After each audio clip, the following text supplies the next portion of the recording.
문이 열렸습니다. 그리고 그 순간 모든 게 무너졌어요. 침대 위에 서로를 껴안고 넘어져 있는 시아버지와 며느리. 그 장면을 본 사람은 이건 변명이 아니다라고 말했습니다. 사진 한 장이었습니다. 흔들렸지만 너무 생생했습니다. 며느리의 머리카락은 시아버지의 가슴 위로 떨어져 있었고 시아버지의 손은 며느리의 손목을 꼭 잡고 있었죠.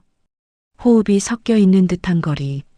누가 봐도 그런 관계로 보일 수밖에 없는 모습이었습니다. 그 장면을 찍은 사람은 며느리의 절친 나래였어요. 그녀는 충격에 입을 막았고 그날 이후 이 집의 공기는 완전히 뒤틀리기 시작했습니다. 안녕하세요, 여러분. 오늘 이야기는 단 한 장의 사진으로 무너진 가족, 그리고 끝까지 며느리를 지켜낸 시아버지의 가슴 저린 기록입니다. 오해와 상처 속에서도 다시 서로를 붙잡은 이 가족의 이야기가 여러분께 작은 위로가 되길 바라며 시작하기 전에 구독과 좋아요 눌러주시면 다음 이야기 준비하는데 큰 힘이 됩니다. 그럼 이야기 시작해 볼게요. 김선우는 올해 74입니다. 아침 햇살이 거실 커튼 틈으로 스며드는 시간, 그는 늘 같은 자리 창문 앞 작은 식탁에 앉아 조용히 세상을 바라보곤 했어요. 선우는 손등 위로 느껴지는 햇볕의 온기를 좋아했습니다. 아내가 떠난 뒤로 그 온기 하나가 유일한 위로였기 때문이죠. 그의 앞에는 따뜻한 보리차 한 잔이 놓여 있었어요. 컵을 두 손으로 감싸 쥔 채 가만히 불어 식히는 모습은 오래 묵은 외로움이 고요하게 깔린 풍경처럼 보였습니다. 식탁에는 오래된 안경, 손때 묻은 신문, 그리고 가끔 읽다 말다 하는 수필집 한 권이 놓여 있었죠. 선우는 자신이 아들 도연의 집에 들어온 지 벌써 6개월이 지났다는 사실을 떠올렸습니다. 입을 다물고 사는 시간이 늘어난 것도, 몸이 예전 같지 않은 것도 이 집에 와서 더 뚜렷해졌어요. 아침마다 일찍 눈이 떠지는 건 평생 쌓인 습관 때문이지만 그 뒤에 이어지는 고요함은 예전과 달랐습니다. 예전엔 아내와 함께 오늘은 뭘 해먹을까 하며 소소한 이야기를 나누었는데 지금은 아무 말 없이 따뜻한 물만 홀짝이며 하루를 시작하곤 했습니다. 그날도 마찬가지였어요. 하지만 평소보다 조금 더 묘한 불안이 가슴속에서 스멀스멀 올라오는 느낌이 들었어요. 그는 자신의 가슴을 천천히 눌러보았습니다. 오른손 엄지손가락으로 한 번, 두 번. 맥박이 일정치 않게 뛰는 것 같았고 가슴 안쪽에서 타닥거리는 소리가 들리는 듯 했습니다. 괜찮으세요? 또 가슴이 답답하세요?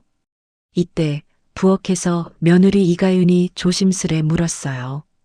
가윤은 선우의 표정을 보는 순간 뭔가 불편함을 읽어냈는지 재빨리 다가왔습니다. 짧은 머리를 뒤로 넘기고 선우의 얼굴을 들여다보며 그녀는 살짝 찡그린 표정을 지었어요. 손끝은 차갑고 동작은 단정했습니다. 아니야, 뭐 괜찮아졌어. 방금은 좀 숨이 가빴을 뿐이야. 선우는 멋쩍다는 듯 웃으며 손사래를 쳤어요. 하지만 가윤은 고개를 저었어요. 괜찮아 보이는데 또 그러시네. 어젯밤에도 뒤척이셨어요. 제가 들었어요. 선우는 아무 말도 하지 않았습니다. 그는 누군가 자신의 약해진 모습을 오래 들여다보는 걸 싫어했습니다.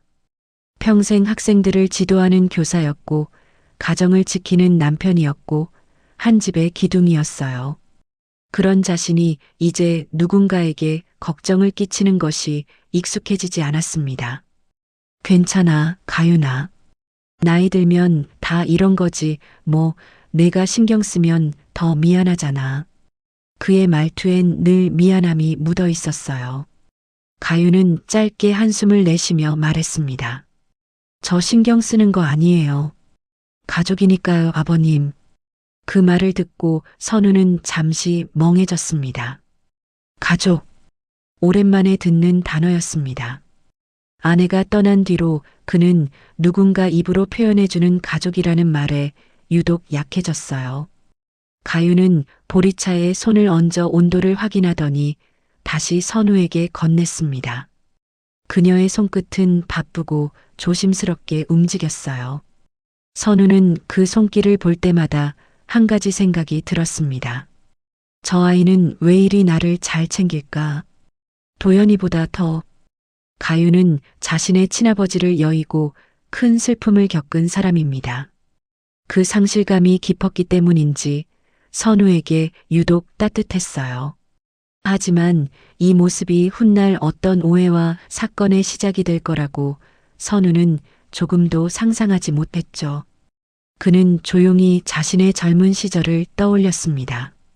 학교에서 학생들을 가르치던 시간들, 아내와 손을 잡고 시장을 걸던 날들, 그리고 언제나 자신을 자랑스럽게 따르던 아들 도연.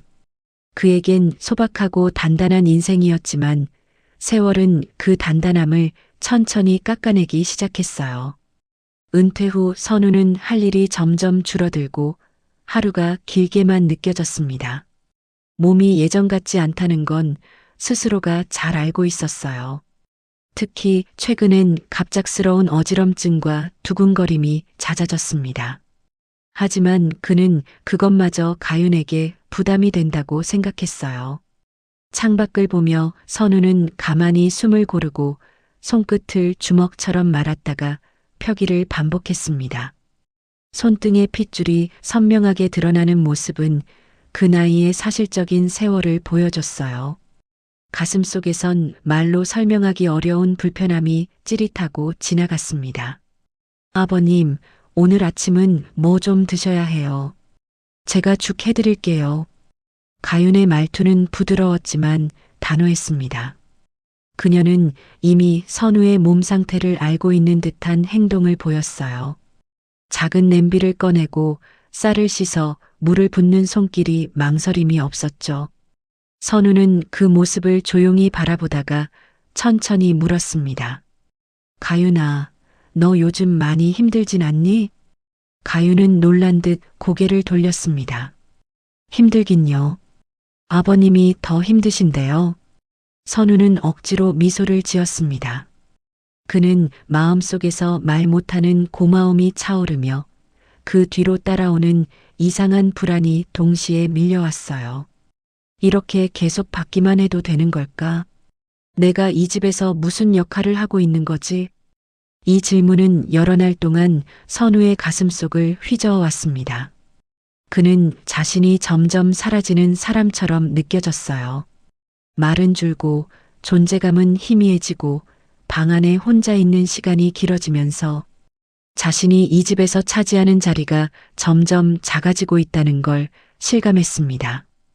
가윤이 죽을 끓이는 동안 선우는 여러 번 가슴을 만졌습니다.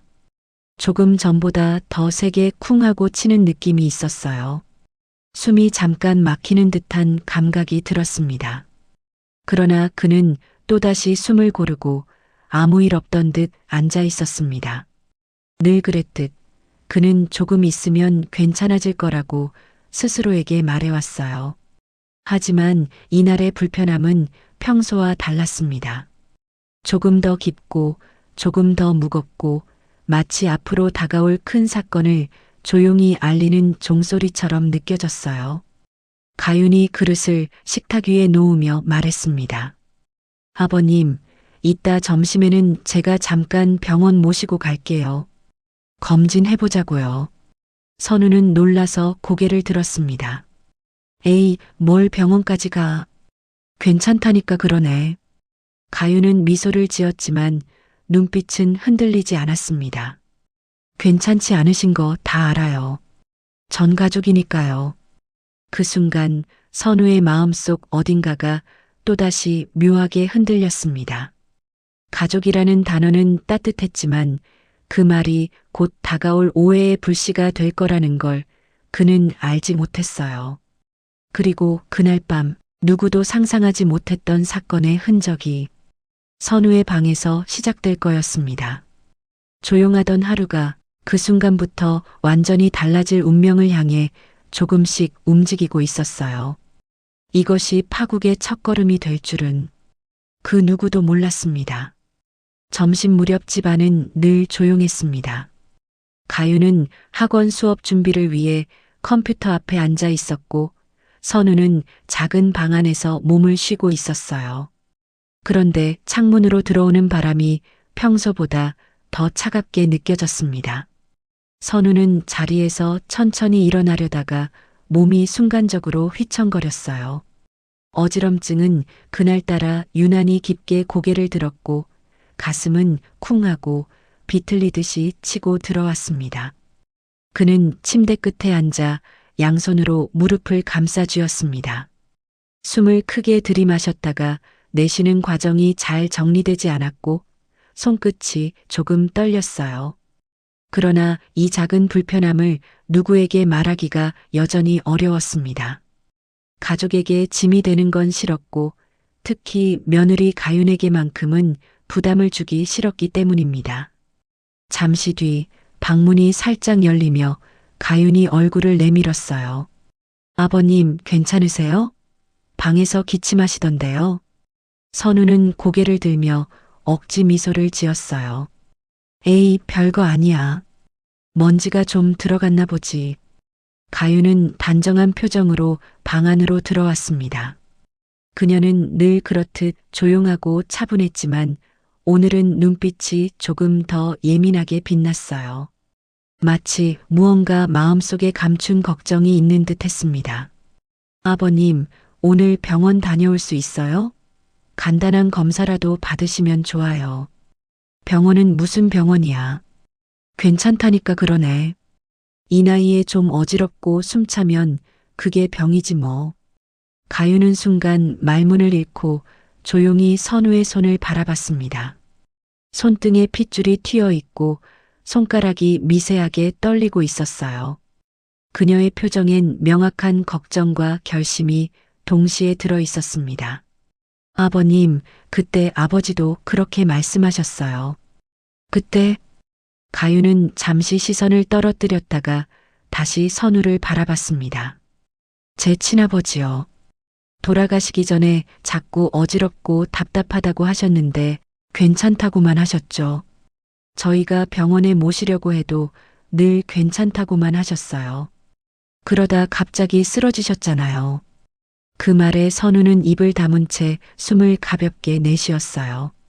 그는 며느리의 상처를 알고 있었지만 이렇게 가까이서 들으니 마음이 더 무거워졌습니다. 가윤아, 미안하다.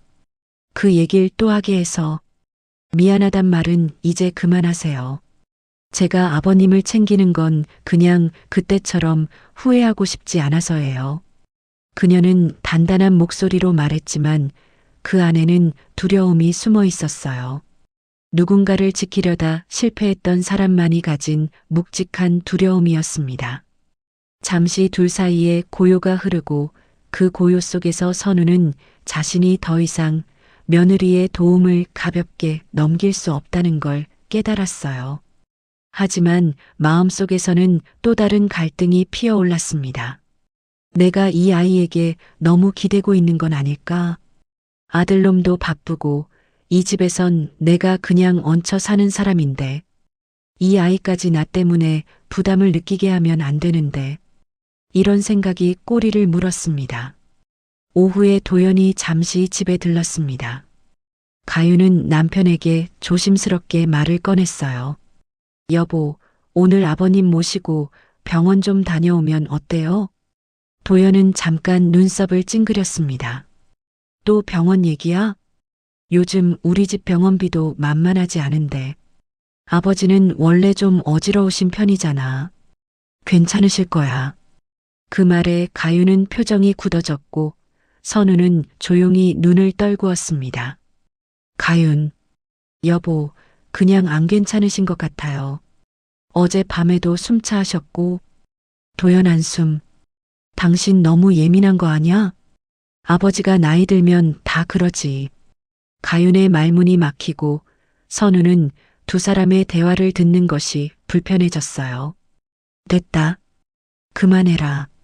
도연아, 너 바쁘잖아. 가윤이도 이 일로 내가 신경 쓰는 거 보기 싫다. 도연은 애써 웃어 보이며 말했죠. 아버지, 저는 걱정돼서 그러죠. 근데 진짜 큰일은 아니잖아요. 선우는 작게 고개를 끄덕였지만 가슴 깊은 곳에서 서늘함이 밀려왔습니다. 정말 아무 일도 아닐까? 아니면 가족이 자신의 상태를 조금씩 무심하게 받아들이기 시작하는 것일까? 그는 그 작은 틈이 마음속에서 크게 벌어지고 있다는 느낌을 받았어요. 가윤은 그날 저녁 주방에서 국을 끓이며 눈시울을 붉혔습니다. 선우는 멀리서 그 모습을 보고 조용히 방으로 들어갔어요. 그는 여전히 자신이 누군가의 짐처럼 느껴졌고 그 감정이 하루가 다르게 깊어지고 있었습니다. 밤이 되자 선우는 잠들지 못한 채 천장을 바라보고 있었습니다. 몸이 그렇게 불편한 것도 아닌데 마음이 계속 저릿하게 흔들렸습니다. 가슴 한쪽에서 뜨겁게 일어나는 감정은 말로 표현하기 어려웠어요. 내가 이 집에서 어떤 사람이지? 정말 가족인가 아니면 노인의 마음 속에서 생기는 작은 외로움은 생각보다 훨씬 무겁고 깊은 상처가 됩니다. 그리고 선우는 그 상처가 조금씩 진짜 고통으로 변하고 있음을 느꼈습니다. 그는 조용히 눈을 감았어요. 내일은 반드시 가윤에게 말해야겠다고 결심했습니다. 병원에 가보자. 그 말 하나만이라도 꺼내야 한다고 생각했어요. 하지만 그는 몰랐습니다.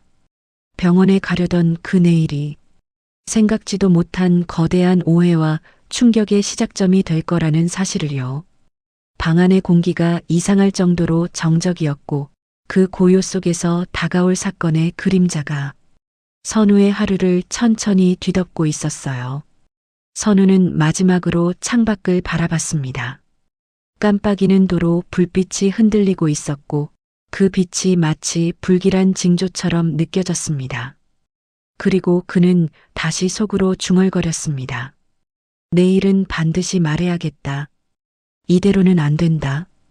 하지만 그 결심은 곧 완전히 다른 사건으로 뒤바뀌며 선우의 삶을 송두리째 흔들어 놓게 될 거였습니다. 밤새 뒤척이던 선우는 새벽에 겨우 눈을 붙였습니다. 잠을 제대로 자지 못했는지 아침부터 머리가 무겁고 가슴 한쪽이 불규칙하게 뛰는 느낌이 더 도드라졌어요. 그는 천천히 몸을 일으키고 창가로 걸어갔습니다. 창밖의 회색 하늘이 오늘 하루가 그리 순탄하지 않을 것이라는 예감을 주는 듯 했습니다. 부엌에선 조용히 식사 준비하는 소리가 들렸어요. 수저가 서로 부딪히는 소리, 냄비 뚜껑이 살짝 흔들리는 소리. 이 작은 생활음들이 그의 마음을 조금씩 차분하게 만들었지만 불안의 잔상은 여전히 가슴 속에 남아 있었습니다. 잠시 뒤 가윤이 문을 두드렸습니다. 아버님, 아침 드세요. 그녀의 목소리는 여느 때처럼 온화했어요. 하지만 선우는 어제의 갈등이 눈앞에 계속 떠올랐습니다. 도연의 무심한 말들, 며느리의 지친 표정, 이 집에서 자신이 중요한 존재인지 혹은 없어도 상관없는 사람인지 자꾸만 헷갈렸습니다. 선우는 방에서 조심스레 걸어 나오며 대답했어요. 그래, 가자꾸나. 식탁에는 가윤이 정성스럽게 끓여놓은 미역국이 놓여 있었고 갓 지은 밥에서는 따뜻한 김이 피어올랐습니다. 하지만 선우의 입맛은 전혀 돌지 않았습니다. 가윤이 걱정스러운 눈빛으로 물었습니다. 아버님, 많이 안 좋아 보이세요. 괜찮으세요? 음식 냄새가 좀 부담스럽네. 조금만 먹자꾸나. 그는 숟가락을 들었다 놓았다 반복했어요. 미묘한 떨림이 손끝에서 느껴졌습니다.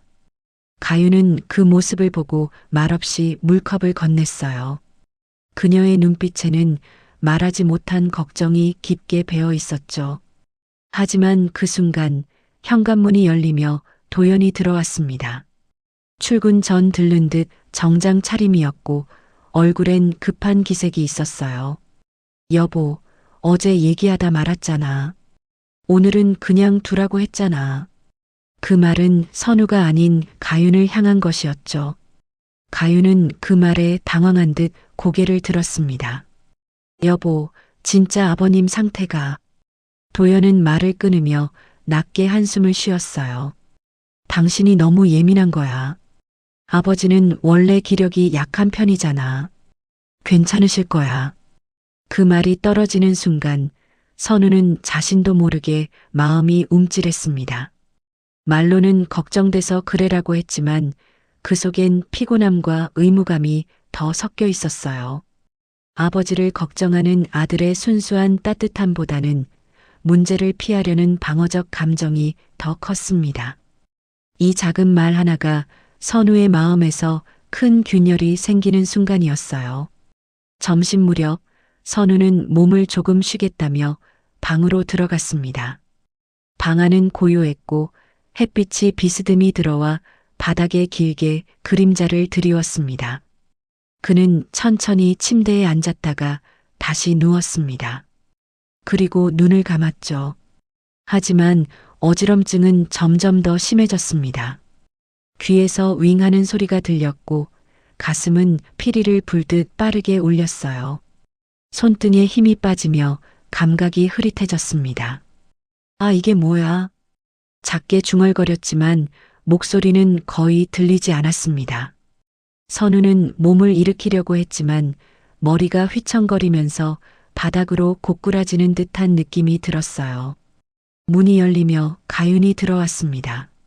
아버님, 괜찮으세요? 그녀는 선우가 침대 끝에 걸쳐 앉아 고개를 떨군 모습을 발견했습니다. 순간 그녀의 얼굴이 하얗게 질렸어요. 달려오다 선우의 몸이 앞으로 기울어지는 것을 보고 재빨리 팔을 내밀었습니다. 아, 어지러워. 선우가 속삭이듯 말하자 가윤은 그를 붙잡고 침대로 올리려 했습니다. 하지만 선우의 상체는 힘없이 가녀린 며느리 몸 쪽으로 넘어왔고 둘은 함께 균형을 잃으며 침대 위로 부딪히는 형태로 쓰러졌어요. 순간 선우의 머리는 가윤의 어깨에 얹혀졌고 가윤은 그의 호흡을 느끼려 그의 가슴 쪽에 귀를 대었어요. 아버님, 숨 쉬는 거 맞죠? 제발 대답 좀 해보세요. 가윤의 목소리가 떨렸습니다. 선우는 간신히 숨을 뱉었어요. 조금 답답하네, 어지러워. 가윤은 손을 뻗어 선우의 맥박을 확인했습니다. 자신의 친아버지에게 했던 것처럼 조심스럽고 절박하게 움직였어요. 그녀의 손끝은 섬세했지만 두려움이 실려 있었습니다. 바로 그 순간 문이 덜컥 열렸습니다. 여보, 차키 어디 있어? 방문 앞에 서 있던 사람은 가윤의 절친 나래였습니다. 집에 들렀다가 우연히 방을 연 것이었죠. 그리고 그녀는 둘이 거의 서로 껴안은 듯한 자세로 침대 위에 쓰러져 있는 모습을 고스란히 목격했습니다. 가윤의 얼굴과 머리카락은 선우의 가슴 쪽에 가까이 있었고 선우의 손은 본능적으로 가윤의 손목을 잡고 있었습니다. 숨이 가쁘게 오르내리는 둘의 모습은 누가 봐도 거의 연인처럼 보이는 자세였어요. 나래는 충격에 입을 막았습니다. 어머, 이게 뭐야? 가윤은 깜짝 놀라 몸을 일으켰지만 이미 시간이 늦었습니다. 나래야, 아니야. 오해하지 마. 아버님 쓰러져서 내가 도와드린 거야. 그러나 나래는 이미 뒤로 물러서며 고개를 젓고 있었습니다. 그녀의 표정엔 혼란과 당황이 가득했습니다. 내가 잘못 본 거겠지? 아니, 그게 아닌 것 같은데. 그녀는 더 말을 잇지 못하고 그대로 방을 빠져나갔습니다. 발걸음은 흔들렸고 손은 떨렸습니다. 그리고 그 순간 선우의 마음은 꽉 조여오는 듯 했어요. 숨보다 더 답답한 감정이 가슴 깊숙이 내려앉았습니다. 아, 이게 큰일이겠구나. 그는 어지럼증보다도 방금 벌어진 그 장면이 앞으로 자신과 며느리에게 어떤 파장을 일으킬지 온몸으로 느끼고 있었습니다. 가윤은 선우의 손을 꼭 잡으며 말했습니다. 아버님 죄송해요. 제가 도와드리려다. 가윤아, 너 때문이 아니다. 내가 더 조심했어야 했는데. 그의 목소리는 미약했고 눈빛은 깊게 가라앉아 있었습니다. 이 사건은 단순한 오해에서 끝날 수 없다는 걸 그는 누구보다 잘 알고 있었어요. 가윤은 떨리는 손으로 선우를 다시 눕히고 이불을 덮어주었습니다. 하지만 그녀의 손끝은 계속 떨리고 있었고 얼굴은 금세 창백해졌어요. 아버님, 지금 응급실 가야 해요. 정말 위험해 보여요. 지금? 네, 지금 당장요. 하지만 선우는 머리를 젓고 눈을 천천히 감았습니다. 잠시만. 가슴이 너무 뛰어서 조금만 쉬었다 가자꾸나. 그의 음성은 이전보다 훨씬 약해져 있었습니다. 가윤은 눈가를 훔치며 말했습니다. 아버님, 괜찮다고만 하지 마세요. 이제는 저도 더는 놓치고 싶지 않아요. 그 말은 마치 그녀의 과거, 친아버지를 잃은 그 순간을 다시 겪지 않겠다는 다짐처럼 들렸습니다. 이 위기의 한가운데서 선우는 자신이 단순히 몸이 아픈 노인이 아니라 이 집의 균형 위에 놓인 존재라는 걸 실감했어요. 그리고 방금 벌어진 상황은 그 균형을 완전히 무너뜨릴 수도 있다는 걸 예감했습니다. 하지만 그 절망 속에서도 한 가지 희망의 단서가 조용히 떠올랐습니다. 그래, 이젠 더 숨기면 안 되겠구나. 정확한 진단을 받고 내 몸 상태를 내가 먼저 알아야겠어. 그는 조용히 마음속에서 결심했습니다. 가윤에게 부담을 주지 않고 아들에게도 더 이상 오해를 남기지 않기 위한 첫걸음이 필요하다고 느꼈습니다. 지금은 쓰러졌지만 이 문제를 피해 도망만 다닐 수는 없었습니다.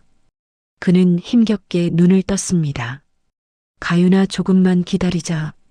내가 오늘 안에 병원에 가겠다. 그 말은 희미했지만 확실한 결심이 담긴 목소리였습니다. 그리고 바로 이 결심이 곧 펼쳐질 거대한 오해와 폭풍 속에서 그를 지탱해줄 유일한 희망이 될 것이었어요. 응급실을 다녀온 다음 날 선우는 집안의 공기가 조금 달라졌다는 것을 느꼈습니다. 어제의 혼란과 오해가 남긴 후유증은 분명 존재했지만 그 속에서 조용한 변화의 바람이 일고 있었어요. 그는 침대 머리맡에 기대 앉아 천천히 숨을 고르며 하루를 시작했습니다. 병원에서는 심방세동 초기 단계라는 진단이 내려졌습니다. 큰 위험은 아니지만 방심하면 위험할 수 있다며 꾸준한 관리와 약물 치료가 필요하다는 설명이 이어졌어요. 그 말을 들었을 때 선우는 처음으로 자신이 가벼운 불편함이 아니라 병을 지니고 있다는 사실을 제대로 받아들였습니다. 그리고 그 사실은 앞으로의 삶을 다시 생각하게 만들었죠. 아침 햇살이 창을 통해 부드럽게 들어오는 시간, 선우는 조용히 몸을 일으켰습니다. 그 순간 방문이 조심스레 열리며 가윤이 얼굴을 내밀었어요. 아버님 괜찮으세요? 약 드셔야 하는 시간이에요. 그녀의 말투는 평소보다 더 조심스럽고 따뜻했습니다. 어제의 일 때문에 많이 지쳤을 텐데도 그녀는 여전히 선우를 걱정하고 있었죠. 선우는 천천히 안경을 고쳤으며 말했습니다. 그래. 고맙다, 가윤아. 나지막한 말이었지만 그 안에는 진심 어린 감사가 담겨 있었습니다. 가윤은 약을 건네며 조심스레 덧붙였어요. 어제 정말 죄송했어요. 아버님 때문에 놀라서 그만 더 잘 도와드렸어야 하는데. 선우는 고개를 저었습니다. 내 잘못이 아니다. 내가 괜찮다고만 우기다가 일을 키운 거지. 그의 말은 느리지만 단단했습니다. 그리고 가윤은 그 말에 깊은 숨을 내쉬며 작게 미소를 지었습니다. 그날 오후 선우는 집안 곳곳을 천천히 걸었습니다. 심장 박동을 확인하며 자신의 호흡을 느끼며 나는 아직 할 수 있다는 작은 의지를 되살리기 위해서였어요.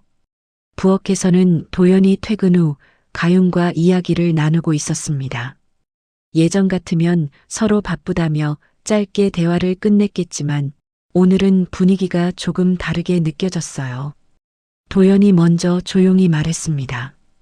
여보, 어제 내가 너무 심하게 말한 것 같아. 아버님 아프신 걸 가볍게 본 것도 미안하고. 그는 머리를 긁적이며 시선을 피했습니다. 그 모습에서 진심이 묻어 있었어요. 가윤은 작게 고개를 흔들며 답했습니다. 당신도 많이 놀랐잖아요. 저도 그랬어요. 그래서 더 조급했던 것 같아요. 두 사람의 대화는 오랜만에 숨 돌릴 틈을 만들어 주었죠. 선우는 멀리서 그들의 모습을 보며 마음이 조금 편안해졌습니다. 그는 자신이 가족의 중심에 걸림돌이 된다고만 생각했는데 실은 이 작은 위기가 가족을 다시 붙여놓고 있음을 깨닫기 시작했어요. 그날 저녁 도연이 선우의 방으로 들어왔습니다. 손에는 작은 봉투가 든 약봉지가 있었어요. 아버지, 이거 병원에서 처방받은 거. 내일부터는 제가 아침에 챙겨드릴게요. 선우는 잠시 묘한 감정이 올라오는 것을 느꼈습니다. 아들이 자신에게 무엇인가를 챙겨주는 건 참 오랜만이었거든요. 그래, 알겠다. 고맙다, 도연아. 도연은 머뭇거리다가 말을 꺼냈습니다. 아버지, 솔직히 말씀드리면 어제 조금 흔들렸어요. 저도 그 사진을 보고 순간적으로. 선우는 조용히 아들의 말을 기다렸습니다. 그런데 가윤이가 그러더라고요. 당신 아버지께서 얼마나 힘들어하는지 당신도 좀 보라고. 제가 그동안 너무 무심했던 것 같아요. 그 말에 선우는 가볍게 미소를 지었어요. 그럴 수도 있지. 너도 힘든 시기잖아. 그러니까 서로 조금 더 보면서 살자꾸나. 아들의 얼굴에 안도의 표정이 번졌습니다. 선우는 그 표정을 보는 것만으로도 마음 한쪽이 따뜻해졌어요. 다음 날부터 가족의 생활에는 작은 변화들이 생겼습니다. 도연은 아침에 10분이라도 먼저 일어나 아버지에게 약을 챙겨주었고, 가윤은 이전처럼 혼자 모든 걸 짊어지지 않으려 노력하기 시작했어요. 아버님, 오늘은 제가 학원에 늦게 가니까 점심 같이 드실래요? 좋지. 내가 뭐 좀 도와줄까? 괜찮아요. 대신 맛있게만 드세요. 이런 소소한 대화들이 선우의 마음을 조금씩 회복시켰습니다. 큰 변화는 아니었지만 이런 일상의 한 조각들은 선우에게 커다란 힘이 되어 주었어요. 또한 날에도 며칠 뒤 집에 찾아와 조심스레 고개를 숙였습니다. 아버님, 그날 제가 너무 놀라서 실수한 것 같아요. 죄송합니다. 선우는 미소를 지으며 대답했습니다. 나래 아가, 놀랄만 했지. 나도 그때 많이 당황했어. 근데 우리는 이제 오해를 안고 살면 안 되지 않겠나? 나래는 눈물을 글썽이며 고개를 끄덕였어요. 정말 죄송해요. 앞으로는 조심할게요. 이 작은 사과가 가족을 둘러싼 오해의 실타래를 하나씩 풀기 시작하는 첫걸음이었습니다. 해가 저무는 저녁, 선우는 느릿하게 거실 창가로 걸어왔습니다.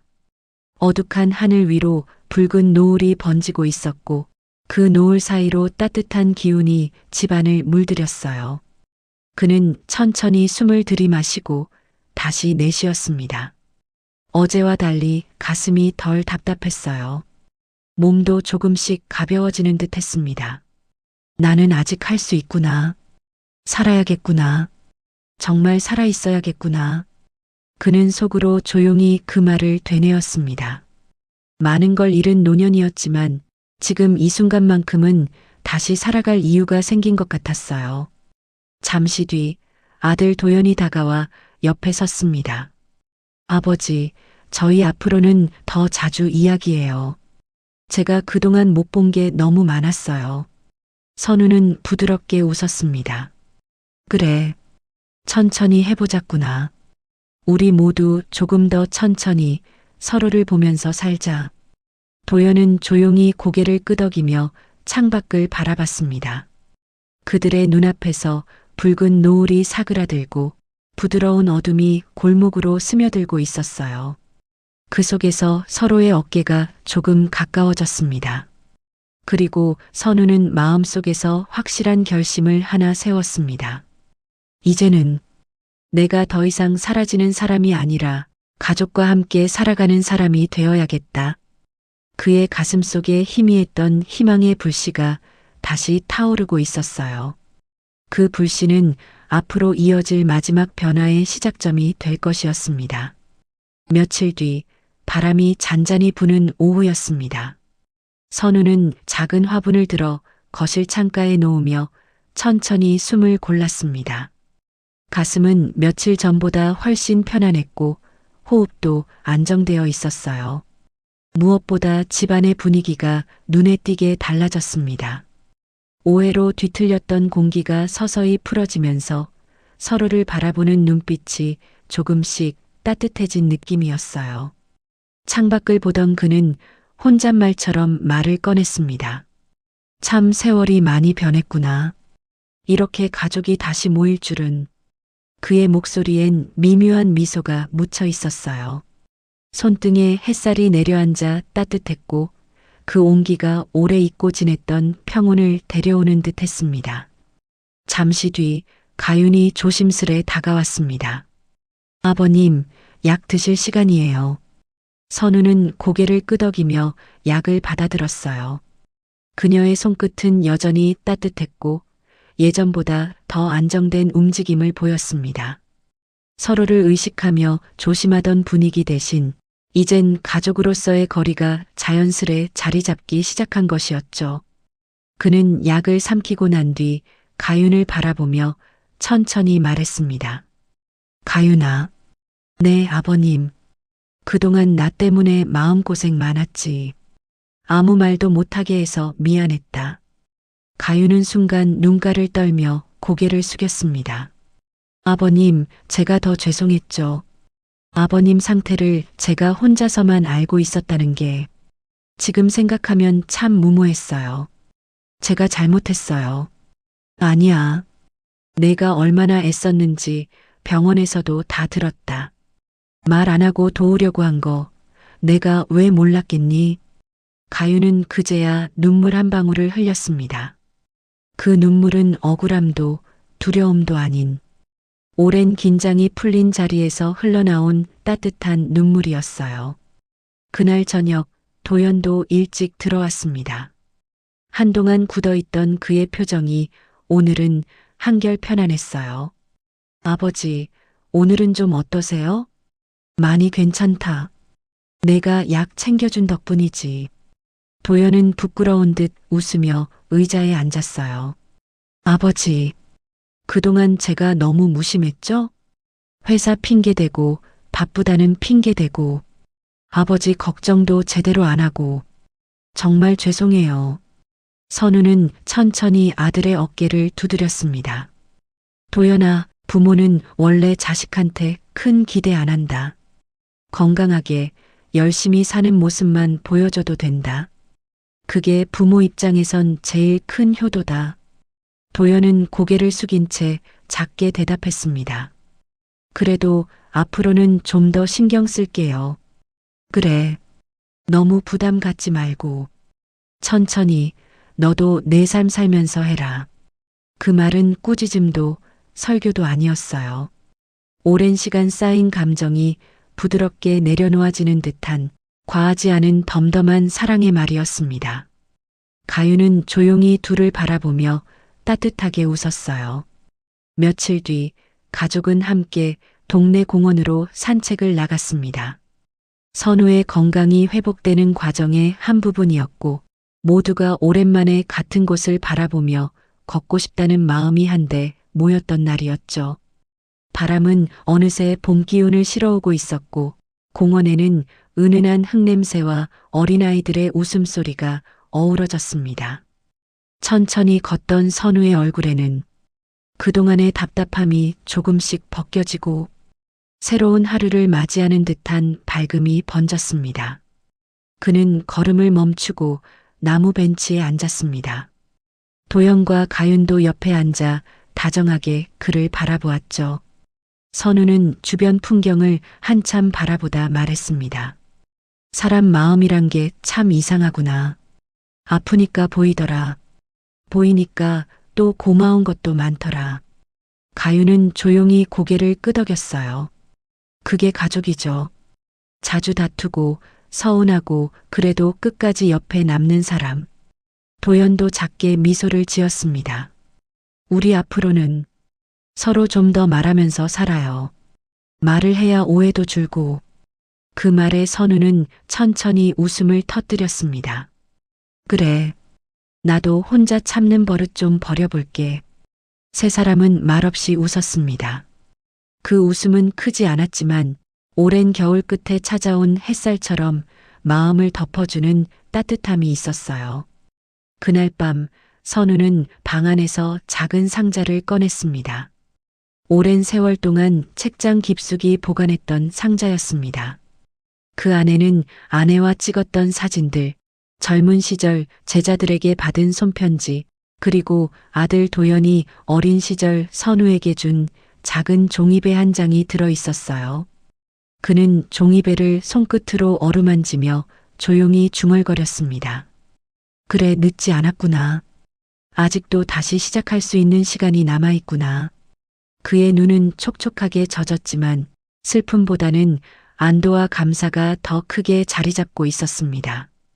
아내가 떠난 뒤 처음으로 가족과 함께 고요한 평온을 느낀 밤이었어요. 문이 살짝 열리며 가윤이 들어왔습니다. 아버님, 불 켜져 있어서요. 주무시는 줄 알았는데. 아, 잠이 좀 안 와서. 가윤아, 잠깐만 이리 와봐라. 가윤은 선우 옆으로 다가와 의자에 앉았습니다. 왜 그러세요? 선우는 상자 안에 오래된 종이배를 보여주며 말했습니다. 이거 도연이가 어릴 때 준 건데 그땐 참 행복했지. 그걸 이제야 다시 꺼내보게 된다. 가윤은 종이배를 조심스럽게 받아 들여다보며 부드러운 미소를 지었습니다. 아버님은 앞으로 더 행복하실 거예요. 저희가 그렇게 만들게요. 선우는 잠시 말없이 그녀를 바라보다가 조용히 손을 뻗어 그녀의 손등을 가볍게 눌렀습니다. 고맙다. 정말 고맙다. 그 짧은 말 속에는 감사, 사랑, 미안함, 위로. 그동안 말하지 못했던 수많은 감정들이 조용히 녹아들어 있었어요. 가윤의 얼굴에도 따뜻한 미소가 번졌고 그 미소는 선우에게 오래도록 잊지 못할 위로가 되었습니다. 그날 밤 선우는 불을 끄고 천천히 누웠습니다. 창밖에서 바람이 가볍게 스치는 소리가 들렸고 그 소리는 마치 새로운 하루를 환영하는 낮은 노래처럼 느껴졌어요. 그는 마음속으로 조용히 중얼거렸습니다. 내일이 조금은 기다려지네. 그 말은 거창하지 않았지만 누군가에게는 새 인생의 시작을 의미하기도 합니다. 그리고 선우에게도 그랬습니다. 갈등은 끝났고 오해는 풀렸으며 가족은 다시 서로의 손을 붙잡기 시작했어요. 비록 완벽하진 않더라도 서툴더라도 천천히 서로에게 다가서는 가족의 모습 속에서 선우는 삶의 다음 계단으로 나아갈 용기를 얻었습니다. 이제 그는 더 이상 혼자가 아니었고 다시 살아갈 이유를 찾은 사람이었습니다. 가족은 완벽해서 가족이 아니죠. 상처나고 오해하고 다시 돌아오는 과정이 가족입니다. 오늘 이야기로 작은 위로 받으셨길 바랍니다. 구독과 좋아요는 다음 이야기를 만드는 큰 힘이 됩니다. 들어주셔서 고맙습니다.